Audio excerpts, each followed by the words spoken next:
Good morning, Latah County. I'm Gina Terusio, I'm Alicia.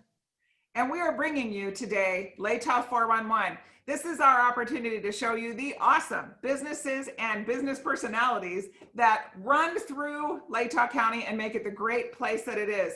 Today, you guys, we have Kat from Freed Outfitters, and oh, am I excited. Yay. Kat, say hello. Hello. So, Kat, I want you to tell us about the woman behind the business. Tell us about you. No Please. pressure or anything. No pressure. Let's see. So there are two women behind Freed. I'm kind of the face. Jen is camera shy. Also, she has two little tiny kids, so she's a very busy woman. So I happen to be the face of Freed, but let's see. At-home mom. Used to be surfer. I still surf on rivers. Used to be a Californian. Still love California. Married for 18 years now, which is crazy. Just turned 40. Let's see, anything else? Oh, I play hockey and I love it. You know, that's awesome. I did not expect you to say that. Who am I? What am I about? I'm like, yeah, that's me. Yeah. So you look very sweet. In reality, you do a lot of whooping. Yeah, there it is. They say I'm the loudest one out there. Wow. Well, You're so Kat, quiet. the cool part about this whole thing today is that we can all have a moment to show off what your business product is, right?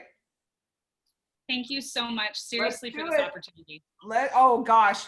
Okay, so you can't see mine. Look at Kat's and Alicia's. Oh my gosh, how cool.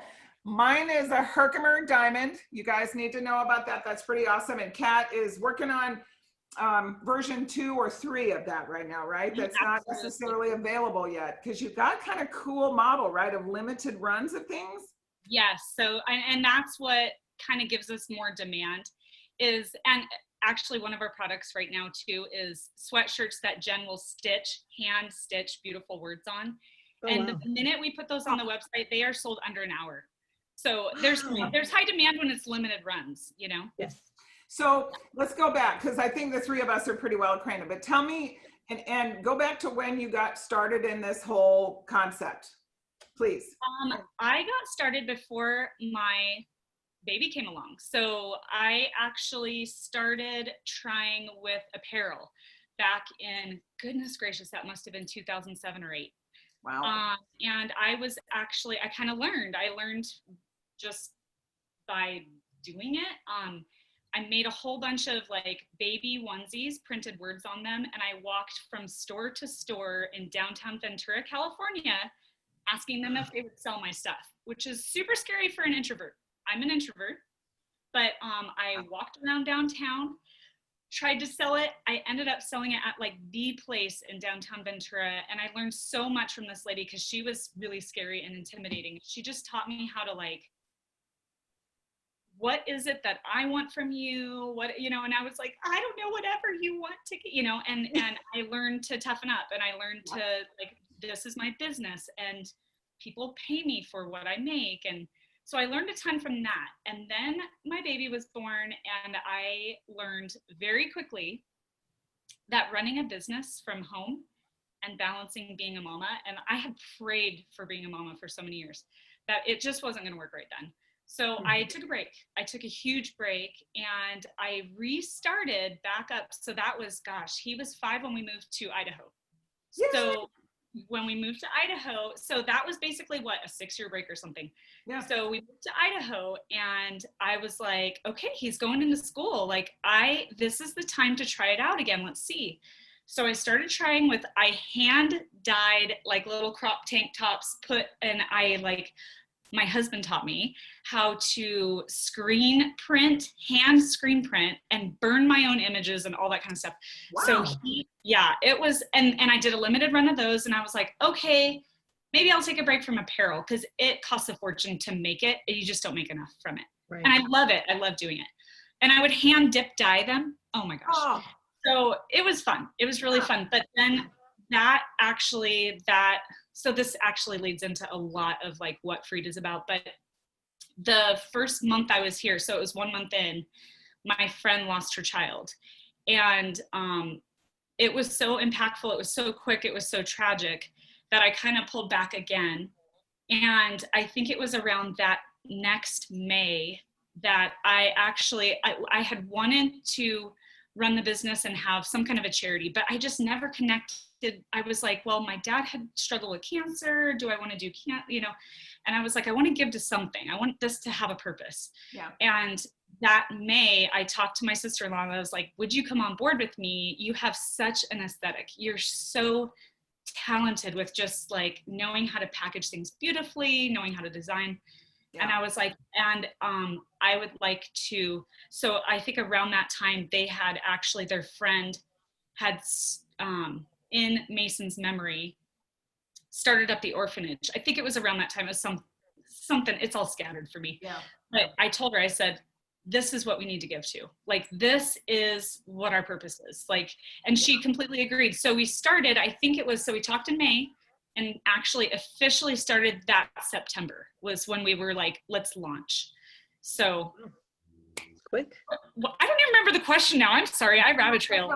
That's what I love about you and about your, I think it's your jewelry in that it gets you pulled in. You see a piece you like you start with the bracelets because those are just so iconic and all of a sudden you get pulled into the other stuff. And I didn't know anything about the in Mason's memory until I saw you. We talked taxes, which was really hard. But you then, walked me through it all. You know what? It would have been, I think it was just the right time. Yeah. And the right mix. But then I started, I think I bought some of those cool Pacific Northwest bracelets to use as just little gifts for people. And I got pulled into that. And pretty soon I was looking at in Mason's memory and seeing just the width and the breadth. And then you had established yourself in the community. So you just have become such a part of the vernacular around here that it's just awesome. So sweet. Who cares about the question? Because really it got the message out anyway. That's how I got started. Tell me now, so you've had an interesting path in that you've pivoted. And I think that's a key part of being an entrepreneur is being able to say, you know, this apparel is my passion and I really think it's awesome, but I don't make enough money for my time or it doesn't fit my lifestyle. Tell me a little bit about that. Will you just expand a little bit, please? Jen wasn't crazy about it. And I really trust her. So Jen's my best friend and I introduced her to my brother-in-law and the rest is history because I'm the best speaker ever. But I trust her opinion. And so she was like, why don't we do jewelry? Like we have seen wrap bracelets before. We love them. We have seen leather things. We have seen this and that. She is the mastermind behind everything that we do. She's an incredible designer. She just has that gift. And it's funny because I thought that I was like, oh, I'm super creative. I can sketch. And I was like, I'm kind of left-brained, honestly. Like I love marketing and social media. And like, I love all the like business side aspect of it. How can we tweak this to make it better? How can we like, you know, and so, Jen is the reason for anything we do, honestly. Well, wow. It's interesting. Go ahead, Alicia. Hi. So we talked a little bit before about your day. I think in the morning you do some jewelry making at your table, and then in the afternoon you do some marketing. Walk us through a typical day that you have. No day is a typical day for me. Good point. But like typical kind of sort of structure would be basically like 8:30 in the morning. Jen kind of shares with me. She more answers emails and things like that, customer service. I help her now. I'm so excited. I help her fulfill all these little guys. Can you see that? Yeah. But so now I know how to do it. She trained me. So usually I help fulfill orders. She fulfills orders on her end. We ship them out from both Nashville and from here. And let's see. Some days, so Wednesdays are like my training day. Like I'll sit on the couch in my sweats on Wednesday. I will put my headphones on and I will just train all day long about who knows what, Facebook ads or marketing or whatever. So that's usually kind of that kind of thing that I commit to. Fridays are usually a pretty good work day. Like I try to fit in my gym, my gym visits in between. So it's like, oh, Yes. I'll run boot camp, gonna do boot camp, and then I'll do this here, you know? So it's like, who needs a shower? But so That's then where we met. We met at the Nyack at the gym. we met at boot camp, Nyack, yeah. And so, yeah, like I try to, so basically fulfilling orders in the morning, emailing people, and I am pretty much full-time social media. I'm doing all the social media. I'm interacting. I'm the one who usually talks to people on DMs. I would love a virtual assistant, but you know, that's my voice. I'm talking to the people who are talking to us, you know? So that's like, in a little way, I'm slightly controlling about that. Cause I'm like, Yeah. I don't want them getting word from somebody else. Like I want, you know, if someone's unhappy or if someone's super happy, like I want to talk to them. So That's nice. yeah, I'm pretty much doing that. I kind of took a break for a little bit during quarantine just because I was like, oh, I'm a little like mentally worn out. So I'm back on there again, and I'm like posting again and trying to, it's tough trying to figure out how to like, how much of like, hey, check out this outfit that I thrifted, or here's my product. You know what I'm saying? So like Yes. that's kind of fun to learn that. You know, though, I think for you now, and kind of in the same line as Eileen Fisher. So I follow her, and I followed her all the way through the pandemic. And what I find fascinating is that it is a little bit of, hey, this is my outfit I thrifted, and this is the clothes we recycle. And oh, by the way, here's a new product. It's way more of a lifestyle approach rather than here's the product, because you just, I don't look after a while. Right, because who's the person behind the brand? Who are the people? Like, I want to know who's running it, like who's behind it, and what am I part of supporting? So, yeah, I get the best response to like when I post a how-to, or when I post like a, hey, this is the outfit I thrifted, or whatever it is. You know, like I just get a better response when it's a personal thing. Yeah. I love the idea of thrifted outfits too. We might have to do something about that. I love that. I really do. All right, so the question, besides who are you and what do you make, is tell me what you would tell yourself 10 years ago, or way before you started the business. So whenever, 1990 something, what would you say? What would you warn yourself about? What would you say? Okay, this idea that's coming your way, don't do it. You know, those kind of things. Actually, one of the biggest things that stood out to me is I did meet with a local businesswoman, probably it was a lot of years ago. I mean, I've been here 6 years, so it was probably like 4 years ago, maybe.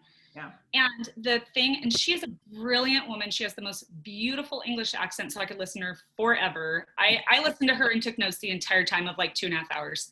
Oh. But the biggest thing that stood out to me that I would say back to my old self that she taught me is, when you look back on your life, what's like the most important thing, making the extra sale or loving on your family? And so she talks about how she was trying to like paint this china or whatever, because she does patterns and she sells them to companies and things like that.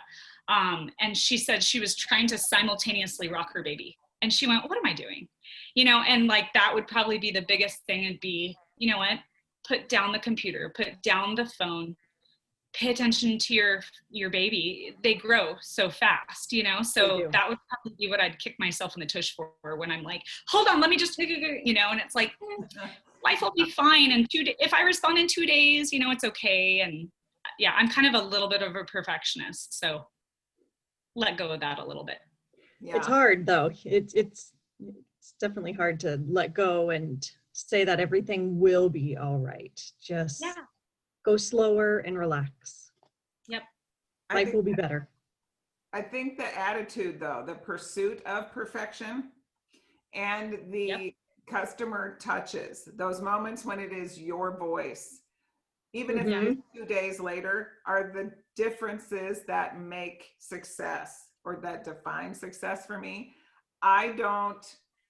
That for me is why Nordstrom is one of the places I go, because I know they're going to follow through, and they are human when they do, you know, or they live up to what they say. Now on on a very personal note, it's awesome to be able to say, yes, this is my necklace and I know who made it. And I can talk It to is. her and I can That's so touch cool. her. And, that's important. I don't know. I'm all about that touchy-feely thing anyway, though. So. You know I am too. I'm the biggest hugger on the face of the planet. Yeah. And I'm glad you didn't tell any sad stories because I would have been like the biggest crier on the face of the planet. I am like totally, a dog gets hurt, a kid, whatever. I am just anyway. Oh yeah, no, the Mason, like even just thinking about any of it it's still new, I hope that I never get to the point where it isn't. Exactly. I think you lose track then. And I think you lose your reason for being there. And if that happens, then it's maybe time to pivot again. Yep. That's Gina's 2 cents worth. So what's next? What's on your horizon? Well, this year has been interesting for us. We were ready to just take off, and I had lots of plans. And then you realize, you know what? Sometimes my plans don't go accordingly. So we had, canceled flights, canceled shows, canceled everything. This year was supposed to be our kind of like, honestly, we were supposed to have like a major, major fire under us. So disappointing, but how do you deal with it? Do you sit around and you lay on your bed and curl up, or do you just go, what am I going to do about this? So, our shows were canceled, which brings in a lot for us. Yeah. In-person stuff is huge compared to online presence. So Yes. Our online presence grew, and that was greatly because of, I was taking training courses. I was, had a web crew working on our website. I had just a lot of stuff going. So we actually definitely took off more online. The in-person stuff, obviously, that is such a bummer. It's just a bummer. So, because this year didn't go kind of accordingly with I was hoping to build momentum, kind of, again, pivoted and just thinking about, okay, what are the products that we want to offer? How do we want to make our website better? How do we want to serve our people, and like, what do they want from us, and how do we reach new people too? And so that's actually kind of, this year has been just kind of, this is actually good for me to just be still.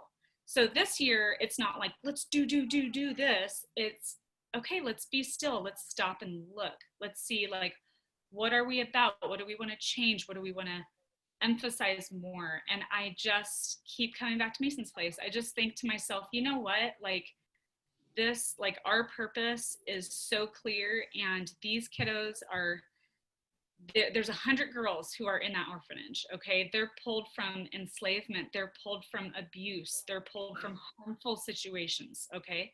And the government sent them back home. So they're going back to those situations, and it gives you so much perspective about, like, now I want to sell more because I want to send more over there.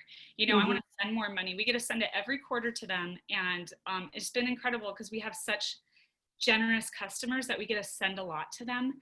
And now the new thing is, because they're not at the orphanage, all that staff is going out into the villages, into the slums, and they're giving food, and they're giving masks, and they're taking care of those kids. And now we have like accounting for where our kids are.